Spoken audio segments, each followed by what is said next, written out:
So, picture this.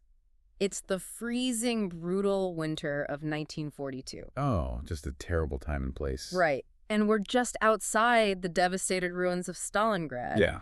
The German military orders this specialized tank division to roll onto the battlefield. And these weren't just any tanks, right? No, exactly. We're talking about the 104 most technologically advanced, like heavily armored panzers in human history at that time. The undisputed pride of their mechanized warfare. Precisely. Yeah. So the order goes out, the crews jump in, and fewer than 20 of them actually start. Wow. Out of 104. Out of 104. And the crazy thing is, they weren't destroyed by Soviet artillery. They weren't taken out by Allied bombers. They didn't hit landmines, nothing like that. So what happened? Well, while they were just sitting in reserve on the grasslands, field mice had crawled inside the engine compartments. You're kidding. Mice. Mice. They had eaten the insulation entirely off the electrical systems. That is just wild. Right. The most sophisticated, deadly machines on the planet were completely neutralized by rodents. It's one of those historical details that sounds like a fable. Totally. But it perfectly encapsulates this fundamental flaw in human logic. Yeah, because, think about it. Right, like what kind of brilliant mechanical engineer sitting in some pristine lab in Berlin, meticulously drafting the blueprints for a heavy war machine, Right. stops to think, you know what, we really need to add mouse protection to the wiring harness. Nobody. No one thinks of that. Exactly. Because a reasonable person just wouldn't think of that. And that, my friends, is exactly where we are going today. Welcome to another deep dive designed specifically for you, the ever-curious learner. Always glad to be here. Today, our explicit mission is to explore one singular, incredibly powerful concept. Which is so crucial. It really is. We're looking at why the absolute most important part of every plan you make is planning on your plan not going according to plan. It sounds like a riddle, but it's true. We are going to look at the massive blind spots that highly intelligent, highly educated people have when they try to map out the future. And we're covering a lot of ground today. Oh, yeah. We're going to connect the mechanics of professional blackjack to the halls of Harvard psychology. I love that transition. Right. And ultimately, we're going to look at how you might be unknowingly engineering massive single points of failure into your own life and your own portfolio. What's really fascinating here is that we often view planning as this exercise in, pure precision. Yes, like math. Exactly. We assume if the math is tight, the outcome is just guaranteed. But it never is. No, the reality is that the map is never the territory. Right. The moment your pristine, perfect spreadsheet collides with the chaotic, absurd, real world. The world of field mice. The world of field mice, exactly. That precision just shatters. Okay, so to understand how to actually build a plan that doesn't shatter, we need to start in a pretty unexpected place. Vegas. Yeah. Vegas. We are going to analyze the behavior of people who willingly operate in environments of pure statistical chaos. Professional blackjack players. Specifically, card counters. Now, we need to clear up the Hollywood myth immediately. Yes, please do. This isn't the movie Rain Man. Card counters are not clairvoyant. Not at all. They do not know what the next card out of the shoe is going to be. Right, it's not magic. And it's definitely not prophecy. So how does it actually work? Well, the fundamental mechanic of card counting relies entirely on tracking the past to calculate the probability of the future. Okay. The player is just sitting there, meticulously logging the ratio of high cards to low cards that have already been dealt. Right, just keeping a running tally. Exactly. And that running tally allows them to calculate the exact mathematical odds of, say, a 10 or an ace remaining in the deck. Which changes the game. It changes everything. When the deck is rich in high cards, the mathematical advantage shifts away from the casino and toward the player. So they aren't guessing, they are just reading the odds. That's the entire mechanism. You bet heavily when the odds favor you, and, you pull back when they don't. But the psychology required to actually execute that under pressure is what's truly wild to me. Oh, it's immense. Because to be a professional card counter, despite the arrogant, high roller stereotype we all see in movies. Right, the guy in the suit with the martini. Yeah. Your entire operating system actually has to be rooted in profound humility. That's a great way to put it. You are sitting at a table in Las Vegas, surrounded by noise and flashing lights and free drinks. Lots of distractions. And you're constantly admitting to yourself, hand after hand, that you absolutely cannot know what is going to happen next. It is a radical acceptance of the gray area. Yeah. A card counter might look at a massively favorable true count and think, okay, I have a mathematically proven edge on this next hand. But at the same time? At the exact same time, they are holding the thought, there is a very high probability I am going to lose this money. Wow. They never, ever mistake a statistical advantage for a certainty. Okay, let's unpack this. Because mathematically, that feels completely counterintuitive to how, normal people are taught to allocate capital. How so? Well, if I have the edge, shouldn't I press the advantage as hard as humanly possible? Ah, the amateur instinct. Right. I want to look at Kevin Lewis. He's the famous MIT blackjack player from the book Bringing Down the House. Great book.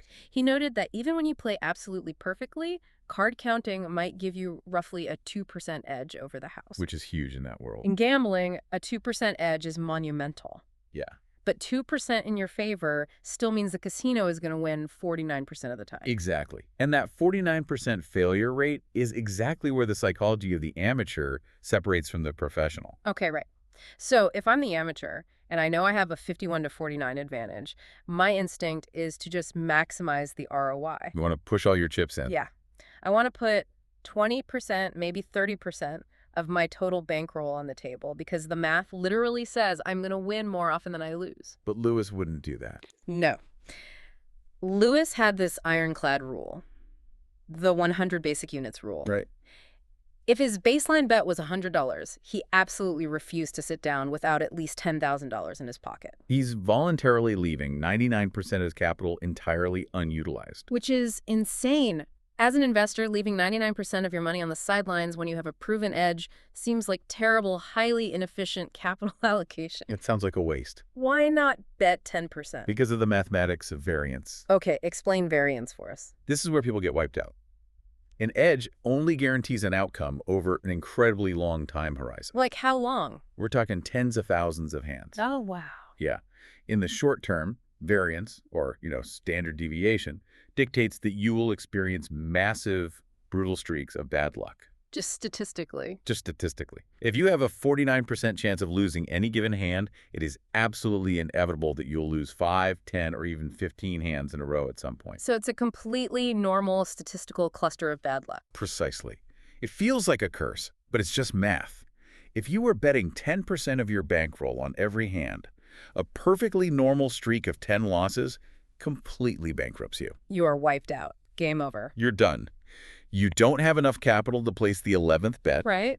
which means you cannot stay at the table long enough for your 2% mathematical edge to actually manifest. That makes so much sense. So Lewis holding 99 units in reserve wasn't inefficient capital allocation. No, it was his margin of safety. Wow. It was the price he paid for the endurance to survive the variance. The endurance to survive the variance. I love that phrasing. It's the only way to win. And what's cool is this casino philosophy scales up flawlessly into the broader financial world. Absolutely. Because that exact mindset is what Benjamin Graham, the godfather of value investing, built his entire philosophy around. Benjamin Graham is a legend for a reason. He is. He formalized this exact concept as the margin of safety. Right. And there is this brilliant piece of logic he offered when explaining why this is so vital. He said the entire purpose of the margin of safety is to render the forecast unnecessary. I really want you, the listener, to let that concept sink in. To render the forecast unnecessary. It's so powerful. It completely inverts how the modern financial industry operates. It's a total paradigm shift because think about it. How do we normally plan? We predict. We start with a highly specific forecast. We say, interest rates are going to drop by 50 basis points in Q3, therefore tech stocks will rally by 12%, so I will allocate my portfolio exactly like this. And the entire foundation of that plan rests on the forecast being 100% correct. Which it really is. Never is. But Graham looked at the market and realized forecasting with precision is just a fool's errand. Yeah. You cannot predict the macroeconomy any more than you can predict the next card out of a shuffled shoe. So how did he mathematically apply this, like in practice? He would calculate what he believed was the intrinsic fundamental value of a company. Let's say he determines a stock is inherently worth $100 a share based on its, assets and cash flow. Right. He would absolutely refuse to buy it at $90 or even $80. Too close for comfort. Exactly. He would only buy it if the market panicked and priced it at, say, $50. He demanded a massive buffer. Right. That $50 gap is the margin of safety. Right. Because if his intrinsic valuation of $100 was completely wrong Which happens. all the time, say he misjudged the management or a competitor disrupted the industry, and the true value was actually only $70. He still makes a profit. Exactly. He didn't need a perfect forecast. The buffer absorbed his own ignorance, his own miscalculations, and just the general chaos of the market. But this brings up a huge behavioral question for me. Okay, what is it? It is blindingly obvious to a blackjack player that they cannot predict a randomized deck of cards, right? Sure. But highly intelligent, deeply educated people walk into financial planners' offices every single day and demand impossible certainties. Oh, they do. Constantly. They ask, what exact compound annual growth rate will my portfolio achieve over the next 15 years? Or on what specific Tuesday can I safely retire? Yes. Why do we accept randomness at a casino, but demand absolute certainty from complex global economic systems? If we connect this to the bigger picture of human cognitive development, it really comes down to our deep evolutionary discomfort with ambiguity. We hate not knowing. We despise it. Ambiguity signals danger to the brain. We are desperate to view the world in binary terms like black or white, predictable, or entirely random. Okay, that makes sense. If a system is entirely random, like a slot machine, we can just wash our hands at the outcome. We say, it's just luck. Not my fault. Right.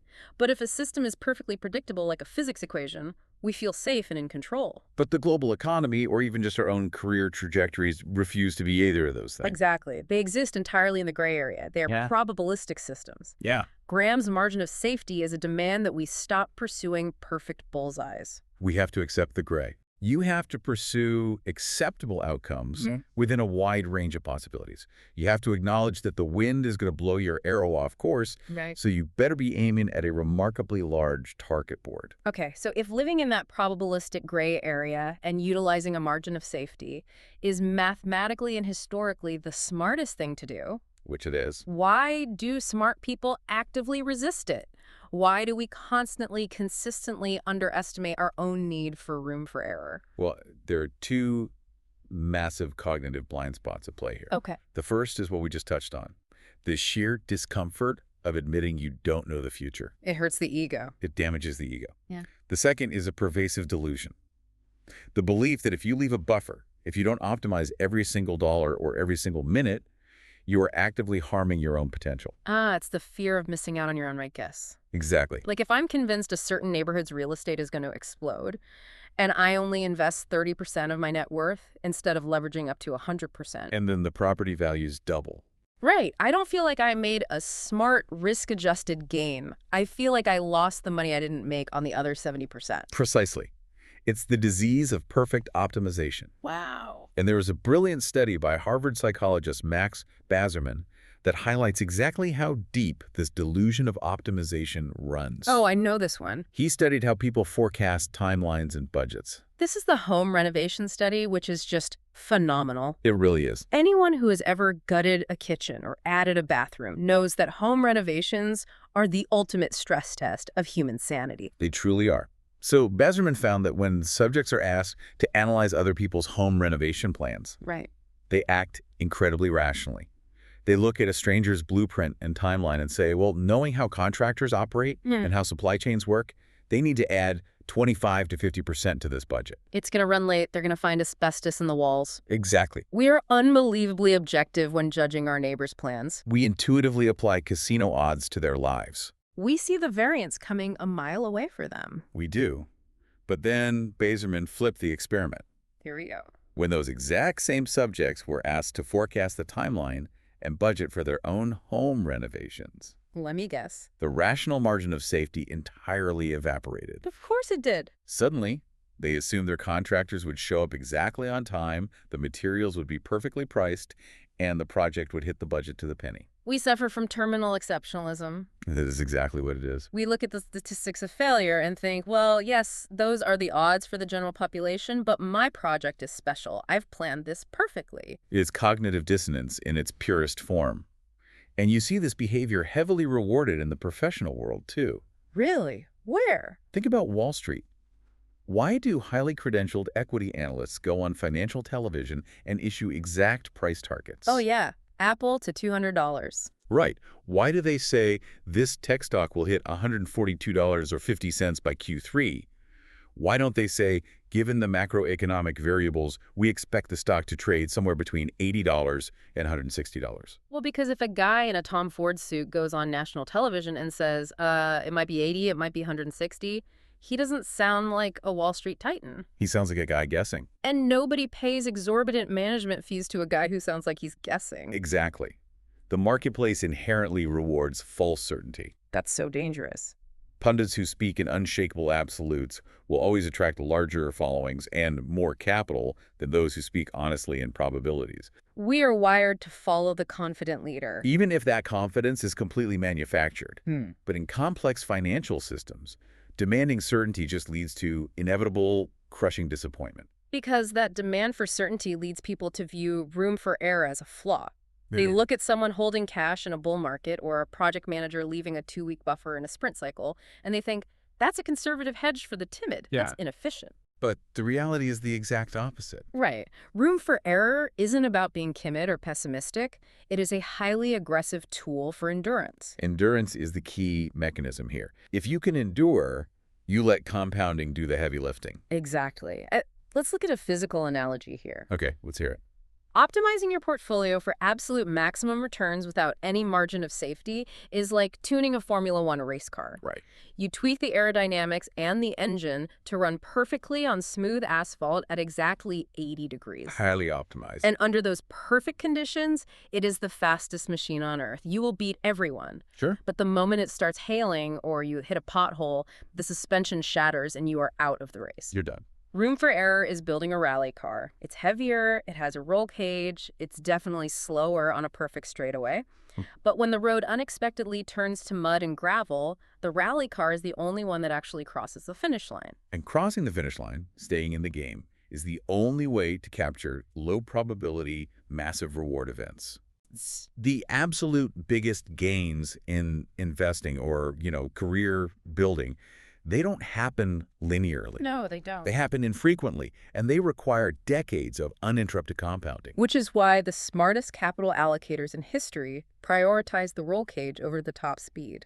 Every time. Look at Bill Gates in the early days of Microsoft. Oh, this is a perfect example of radical endurance. Yeah. When Microsoft was just a fledgling startup, Gates instituted an internal policy that most modern venture capitalists would find completely appalling. What was it?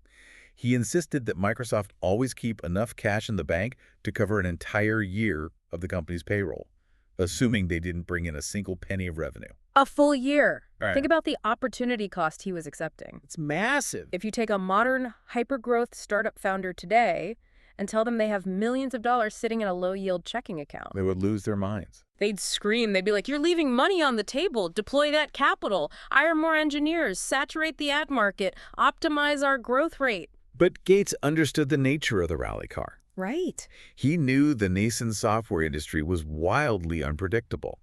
A competitor could release a better product. Yeah. A macroeconomic recession could freeze enterprise spending. Anything could happen. Right. That massive pile of cash wasn't dead capital. It was his margin of safety. It guaranteed survival. It guaranteed that Microsoft would never be forced into bankruptcy during a bad year. They could endure the variance, keep their talent, and survive long enough to establish a global monopoly. And Warren Buffett operates the exact same way with Berkshire Hathaway. He really does. He manages hundreds of billions of dollars, yet he habitually keeps massive stockpiles of cash like tens of billions sitting entirely uninvested, earning very little yield. Cash on the sidelines. Yep. He routinely tells his shareholders that he will never stretch the company's leverage or deplete its cash reserves just for a few extra basis points of return. Never. He famously said, when forced to choose, I will not trade even a night's sleep for the chance of extra profits. That quote is profound because it introduces a completely different variable into the equation. What's that? Buffett isn't just calculating financial endurance. He is prioritizing psychological endurance. Oh, wow. Yeah. He knows that staying sane, avoiding panic, and sleeping soundly over a 50-year timeline is infinitely more profitable than optimizing for a 5% bump in a single quarter that puts the whole enterprise at risk. Here's where it gets really interesting because this bridges the gap between the spreadsheet and the human being. The emotional side. Right. We can look at Gates and Buffett hoarding corporate cash and, the math checks out. Sure. But we vastly underestimate how this concept of endurance translates to our personal lives. We really do. We have this massive blind spot regarding the difference between what we can technically survive on paper and what we can emotionally endure in reality. The gap between technical endurance and emotional endurance. Yes. Let's walk through the mechanics of a bear market. Okay, let's do it. Say you are an investor, you have a solid portfolio, and a 2008-style crisis hits. A nightmare. Total nightmare. Your assets drop by 30%. Now you open your spreadsheet. Okay. Technically, you calculate that you are fine. You aren't heavily leveraged, you still have your job, you can cover your mortgage, and your kids can still eat. So the math works. Mathematically, your financial endurance holds up. The spreadsheet says you survived the stress test. But the spreadsheet doesn't bleed. Exactly. It doesn't model the physiological response to loss. A spreadsheet cannot tell you how your stomach is going to drop when you log into your brokerage account and see a third of your life savings completely vaporized. It's a physical reaction. It doesn't model the cortisol flooding your system or the insomnia you experience when you are lying in bed at 3 a.m., absolutely terrified that your financial decisions have ruined your family's future. And in that visceral biological reaction is where well-engineered financial plans go to die. Because when assets plummet by 30%, human confidence plummets by 90%. Oh, easily. And the tragic irony of financial markets is that your confidence evaporates at the exact moment when the mathematical opportunity is at its absolute highest. Right. When stocks are on sale. Exactly. A market crash is fundamentally a clearance sale on assets. But nobody wants to buy. No, instead of buying, people are physically and emotionally paralyzed. They get exhausted. Yeah. The stress of watching the daily volatility becomes this heavy, grinding tax on their psyche. They just wear down. And eventually they capitulate. Not because they ran out of money. Their financial endurance was fine, but because they ran out of emotional endurance. They sell at the absolute bottom just to make the pain stop. Exactly. So if we know our emotional endurance is fragile, how do we engineer a life plan that accounts for it? That's the million-dollar question. Especially for something like retirement planning, where the timeline is measured in decades. You have to deliberately alter your baseline assumptions to create an emotional buffer. What does that mean in practice? Let's look at the standard financial planning model.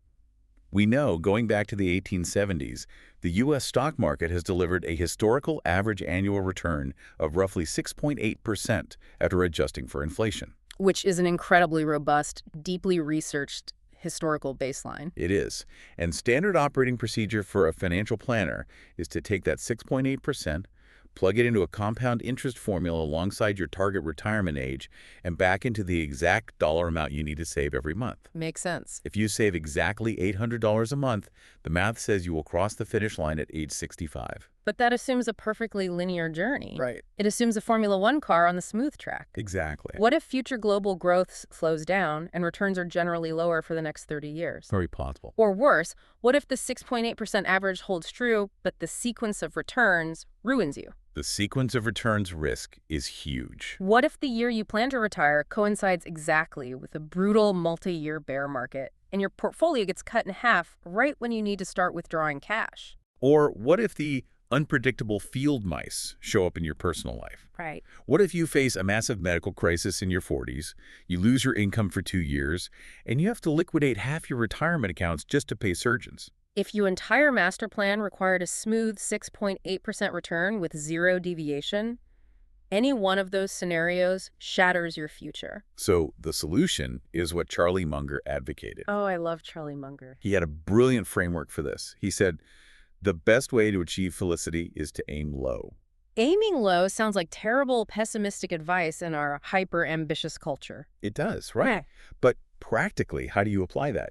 You take the historical 6.8% return and you voluntarily slash your expectation by a third. Wow. You build your entire financial model, assuming your investments will only generate, say, 4.5% a year. Let's talk about how that fundamentally alters your behavior today. It changes everything. If you assume your money is going to work significantly less hard for you, it forces a massive behavioral shift. You cannot rely on the market to bail out your spending habits. Exactly. Assuming a 4.5% return forces you to aggressively increase your savings rate right now. Right. It forces you to suppress your lifestyle inflation.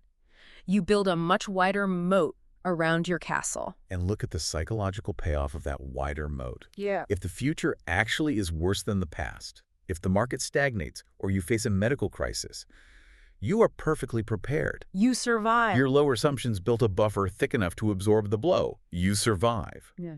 But if the future ends up resembling the historical past, and the market delivers that full 6.8%, You are pleasantly surprised. exactly, you end up with dramatically more wealth than you anticipated. Yeah. You have engineered a scenario where you win or you win bigger. That is what Munger meant by felicity. That's it. It's engineering the absence of disappointment. Beautifully said. But this begs the question. What happens when people refuse to aim low? What happens when the drive for efficiency and optimization pushes people to maximize every single penny, usually by using other people's money? This introduces the incredibly dangerous concept of leverage. Let's talk about leverage. Leverage is the absolute enemy of room for error. Nassim Taleb describes the psychology behind this perfectly. What does he say? He warns against optimism bias and risk-taking. Or, as it is brilliantly phrased, the Russian roulette should statistically work syndrome. Oh, man. That phrase gives me chills because it is so mathematically accurate. He really is. If you are offered a game of Russian roulette with a standard six-shooter revolver, the odds are heavily in your favor. Right. You have an 83.3% chance of pulling the trigger and winning the game. Mathematically, it is a highly favorable bet. But the downside. But the downside of hitting that 16.7% chance is a bullet to the brain. Exactly. It doesn't matter how high the probability of success is, the consequence of failure is terminal. If we connect this to the bigger picture of portfolio management and risk, Taleb's point is that you can be highly aggressive and risk-loving, but you must remain entirely averse to ruin. Okay. Taking risks is a mandatory part of participating in capitalism. You have to take risks to start a business or invest in equities, Sure. but no risk that has a non-zero chance of permanently wiping you out is ever worth taking. Even if I find an investment with a 95% probability of tripling my net worth and only a 5% chance of bankrupting me? Especially then. Really? Because human nature dictates you won't just take that 95% bet once. Ah, right. You will take similar bets repeatedly over your investing lifetime. And if you run a 5% risk of absolute ruin 10, 20, or 30 times, the laws of probability dictate that you will eventually hit the bullet. You will experience the downside. And if the downside is total ruin, the game ends forever. So let's explore the mechanics of how this actually happens in the financial system. How do smart people accidentally play Russian roulette? They use leverage. They take on debt to amplify their returns. Now, leverage is a massive multiplier. It is. If I have $10,000 and I borrow $90,000 to buy $100,000 worth of stock and the stock goes up 10%, You just doubled your original money. I doubled it. It's intoxicating. But leverage is symmetrical. Meaning? It amplifies the fragility just as aggressively. If that same stock drops by just 10%, your entire $10,000 is gone. A routine market fluctuation completely wipes you out. Which brings us to the 2008 financial crisis. The ultimate example. Let's look at the mechanics of what actually happened. Nationwide housing prices dropped by roughly 30%. Right. Now, in a vacuum, a real estate asset class dropping 30% over a few years is painful, but it's just capitalism. Asset prices breathe in and out. Exactly. If you owned your home outright, the value on paper dropped, but you still had a place to sleep. But the system wasn't operating in a vacuum. No, it wasn't. It was poisoned by extreme leverage. Homeowners had bought properties with 0% down using adjustable rate mortgages. And Wall Street. Wall Street banks had leveraged their balance sheets 30-to-1 to buy mortgage-backed securities. And when the underlying asset dropped, it triggered a double wipeout. This is the truly terrifying part of leverage, The double wipeout means you don't just lose your current money, right? you go bankrupt, your assets are liquidated in a margin call, and crucially, you completely lose the ability to participate in the inevitable recovery. That is the terminal loss. Right. A homeowner who was over-leveraged and got foreclosed on in 2009 was permanently removed from the game. They were out. They had their credit destroyed and their cash wiped out, which meant in 2011, when housing prices were at generational lows and mortgage rates were dirt cheap, The absolute greatest time in modern history to buy real estate. they couldn't participate.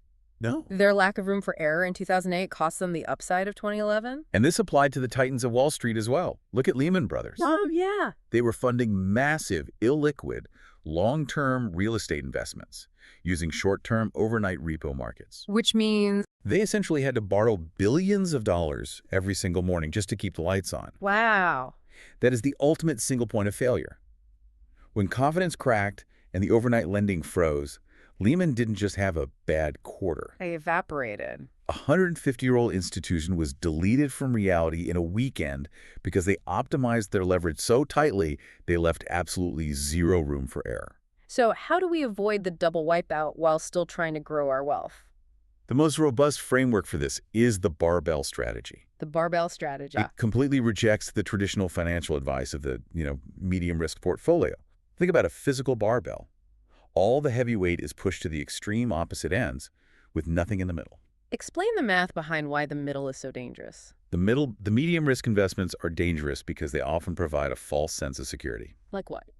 Corporate bonds, real estate investment trusts, dividend stocks, they feel safe. But in a true black swan liquidity crisis, all asset classes become highly correlated. Everything drops at once. Everything drops. If your money is clustered in the middle, your entire portfolio gets dragged down simultaneously.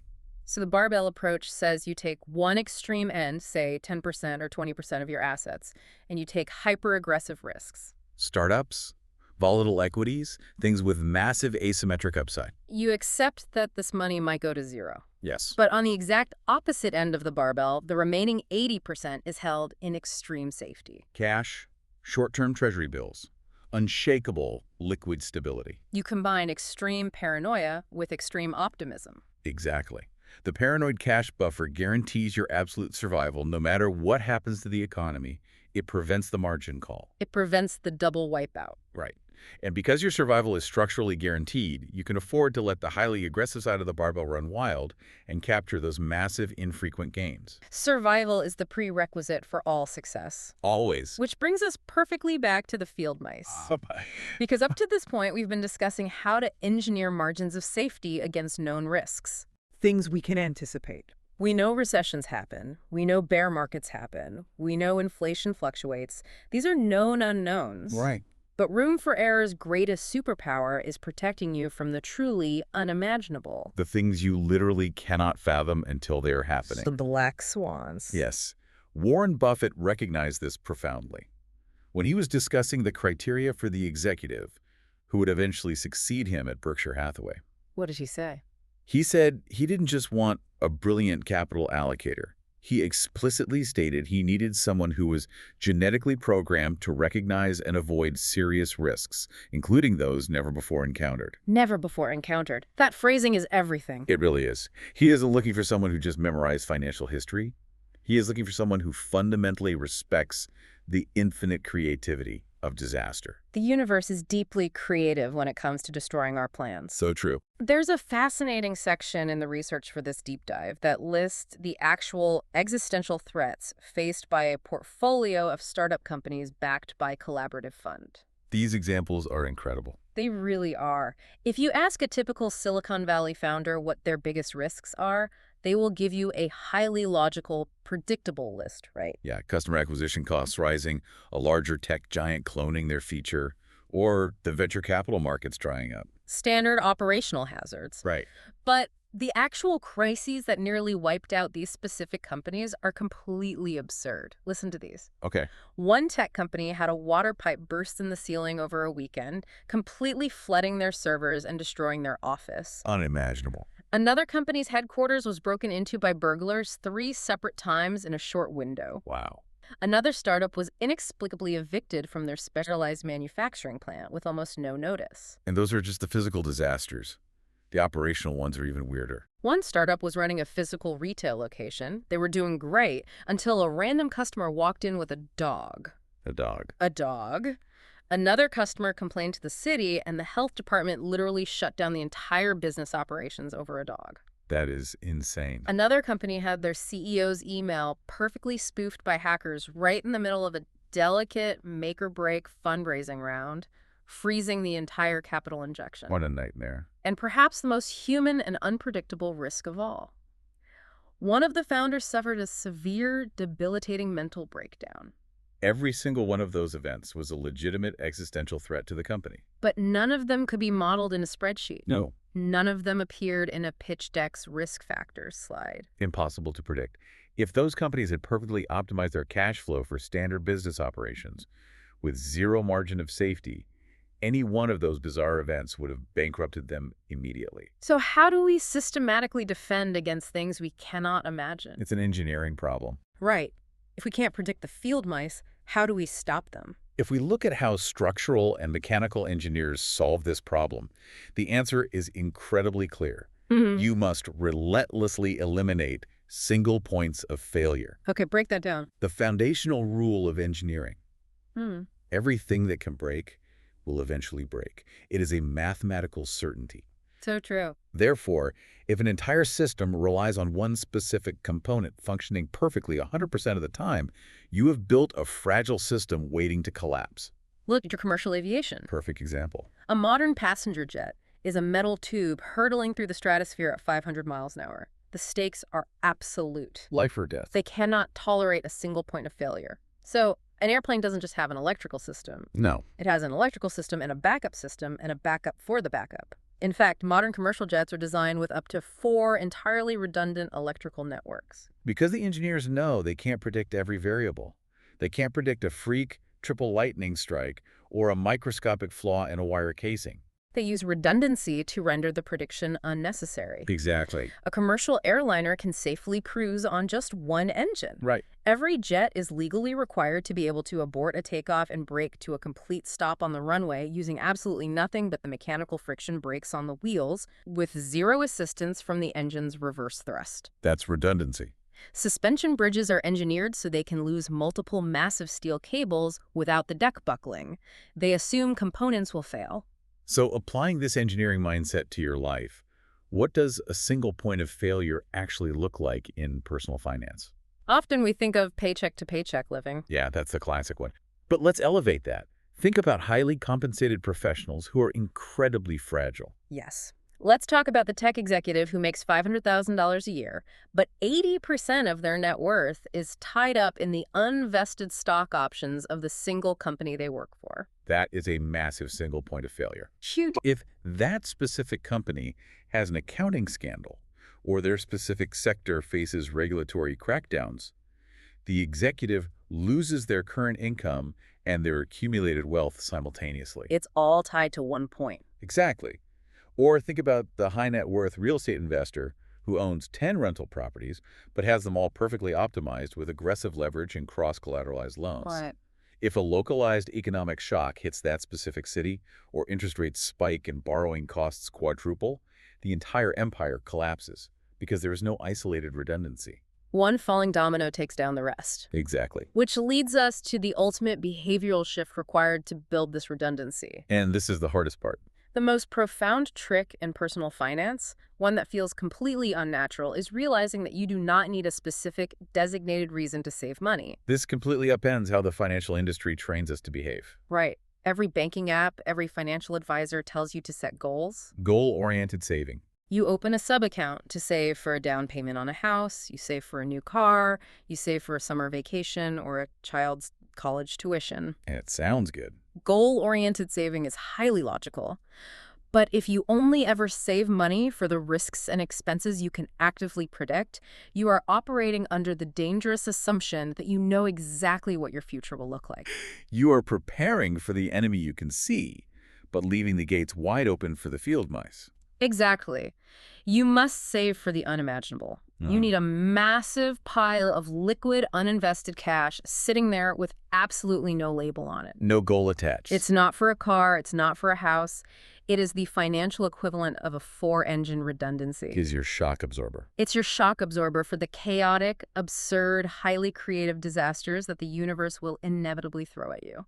Saving without a goal is the ultimate expression of intellectual humility. Yeah. It is looking at the future and admitting, I have absolutely no idea what is going to happen It's next. that humility brings us full circle. It really does. What an incredible journey today. We covered so much ground. We started at the blackjack table, learning from the card counter, who respects the mathematics of variance enough to leave 99% of their money off the table. We explored Benjamin Graham's margin of safety, which uses a buffer of intrinsic value to render economic forecasting completely obsolete. We dissected the cognitive exceptionalism of the Bazerman home renovation study, exposing our deep psychological craving for certainty. We saw how Bill Gates and Warren Buffett prioritized the endurance of the rally car over the fragile speed of the F1 car. We looked at the emotional spreadsheet and how the physical exhaustion of a 30% portfolio drop causes people to capitulate right when opportunity is highest. We learned from Charlie Munger that aiming low and slashing our assumptions by a third is the secret to engineering felicity. We analyzed the lethal, symmetrical nature of leverage and how it triggered the double wipeouts of the 2008 financial crisis by creating single points of failure in the overnight lending markets. And finally, we learned from the World War II panzers that the most sophisticated plans on Earth can be unraveled by rodents, and why saving without a goal is your only defense against the unimaginable. It is a radical reorientation of how we view risk and security. It really is. Which leaves me with a final lingering thought for you, the listener, to mull over. Let's hear it. We live in a highly modern, technologically advanced society that worships at the altar of optimization. True. We are constantly pressured to get the absolute maximum yield out of every single dollar, to perfectly schedule every minute of our working day, and to eliminate any friction in our lives. Always optimizing. But if true endurance requires deliberately leaving a buffer, leaving cash uninvested, leaving time aggressively unscheduled, leaving potential upside on the table, are our constant attempts at a perfectly optimized life actually engineering massive, invisible single points of failure? Oh, wow. Is the pervasive, low-level modern anxiety we all feel simply the psychological result of trying to operate complex human lives with absolutely zero margin of safety? Are we optimizing ourselves into fragility? Exactly. Are we optimizing ourselves into fragility? Something for you to think about. Wow. Optimizing ourselves into fragility. That is a brilliant, unsettling question to end on. Thank you so much for joining us on this deep dive. Keep that curiosity alive. Deliberately leave a little unscheduled buffer in your calendar today. And always, always keep your room for error wide. Until next time.